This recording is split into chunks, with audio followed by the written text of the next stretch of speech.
Bonjour, bienvenue à toutes et à tous sur Comics Party, ravi de vous retrouver, j'espère que vous avez la forme. Aujourd'hui, on se retrouve pour la critique de la série The Defenders, sortie vendredi sur la plateforme Netflix. Une critique en deux parties, une première partie sans aucun spoiler bien évidemment, et puis une deuxième petite partie avec spoiler. Je vous indique juste ici le temps à laquelle démarra cette partie pour que vous puissiez quitter sans aucun souci, et ne vous inquiétez pas, vous serez prévenu bien avant.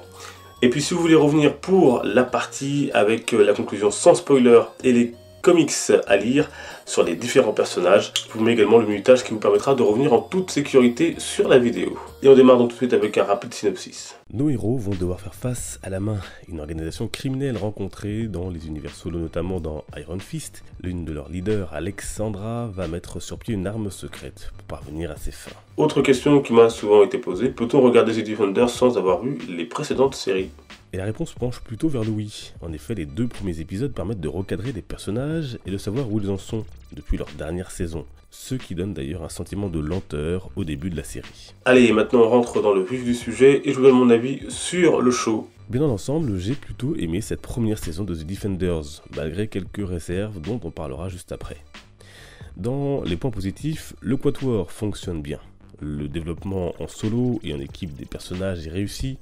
Chacun a sa couleur, qu'on le retrouve notamment au début, avant qu'ils ne se rencontrent, avec le jaune par exemple pour Luke Cage. Daredevil est en retrait en début de saison, mais monte en puissance tout le long. Luke Cage, lui, ne sait pas trop s'il doit s'engager plus loin avec ces trois-là, tout comme Jessica Jones, qui apporte une touche d'humour qui fonctionne très bien, sans doute le personnage que j'ai le plus aimé avec Daredevil dans la série.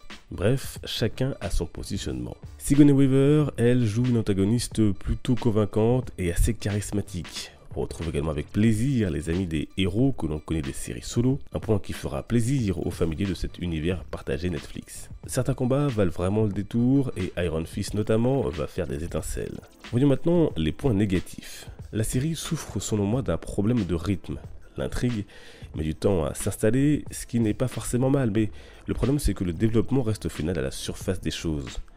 Résultat des courses, on s'ennuie, parfois même dans les épisodes finaux, ce qui est un peu un comble pour une série ramassée de seulement 8 épisodes. Autre bémol pour moi, Iron Fist, interprété par Finn Jones, avec lequel j'ai toujours autant de mal, d'autant qu'il n'a pas le meilleur rôle dans l'histoire.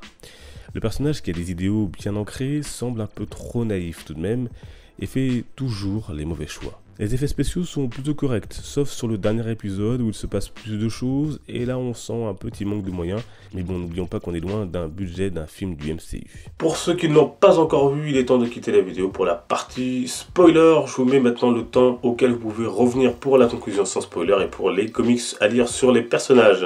Commençons par le Black Sky, qui n'est autre qu'Electra ressuscité, et ça fonctionne plutôt bien parce que l'on sait ce que cela veut dire pour le personnage de Daredevil, et on voit toutes les possibilités que ça offre au scénario, même si elles ne sont pas toutes utilisées.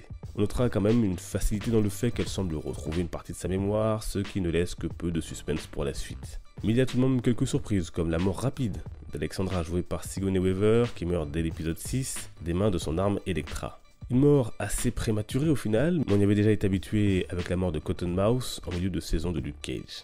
Finalement, la méchante qui m'a le plus intéressé, c'est Madame Gao, que l'on connaissait déjà, avec son côté toujours apaisé et mystérieux, qui fait ici preuve de capacité hors du commun. On regrettera en revanche que les ambitions ou l'histoire de la main se rapprochent un peu trop du grand frère Hydra de l'univers cinématographique.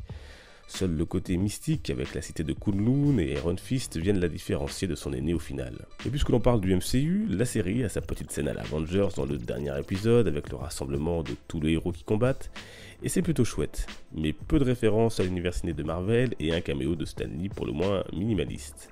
C'était cool aussi de voir l'équipe se former tout d'abord en duo, et notamment Iron Fist et Luke Cage, comme autant de Heroes for Hire dans les comics. Parmi les autres bonnes surprises, on notera Misty qui perd son bras, comme dans les comics, et qui devrait donc en arborer un mécanique dans la prochaine saison de Luke Cage. En revanche, la partie sur la mort présumée de Daredevil dans l'épisode 8 est trop longue et superflue, car on se doute bien qu'il est toujours en vie.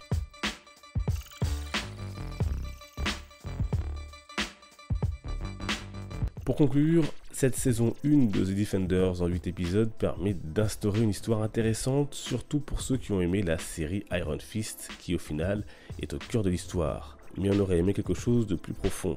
Sans être la meilleure série de l'univers Netflix Marvel, elle fait le job. On espère toutefois mieux en deuxième saison. En attendant, The Defenders m'a donné envie de me replonger dans les 2 premières saisons de Daredevil et celle de Jessica Jones et de relire certains comics. Et justement, parlons comics, parlons lecture à lire autour de ces différents personnages de The Defenders. Pour Daredevil, il y a le choix, comme le run de Bendis dont le premier tome se nomme Le Scoop, où notre héros voit son identité secrète dévoilée par le Daily Bugle. Plus récemment et plus facile à trouver, on a eu le All New Daredevil où Murdock prend un nouveau départ par Mark Waid.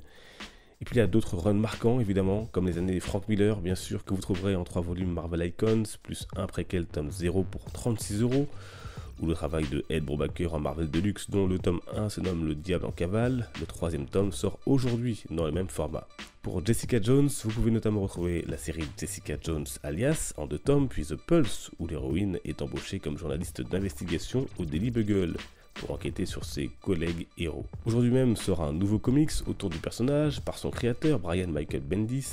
L'héroïne est à une nouvelle étape de sa vie sentimentale et de sa carrière après sa sortie de prison. Pour Luke Cage, vous pouvez en VF retrouver le one-shot du même nom avec les dessins et le style particulier de Richard Corben pour 14,95 ou encore en duo avec Iron Fist dans Power Man et Iron Fist. Et puisque l'on parle de Danny Rand, ne passez pas à côté des 2 Marvel Deluxe sortis par Panini. Dans le tome 1, l'histoire du dernier Iron Fist, notre héros est de retour dans la cité de Kunlun. Comptez 18€ pour le premier volume et 29 pour le deuxième, les 7 capitales célestes.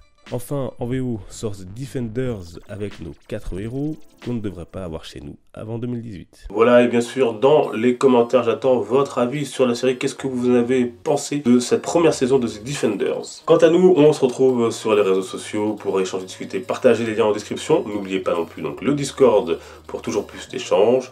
On se donne rendez-vous dimanche. D'ici là, portez-vous bien. Les comics sont une fête. Ciao.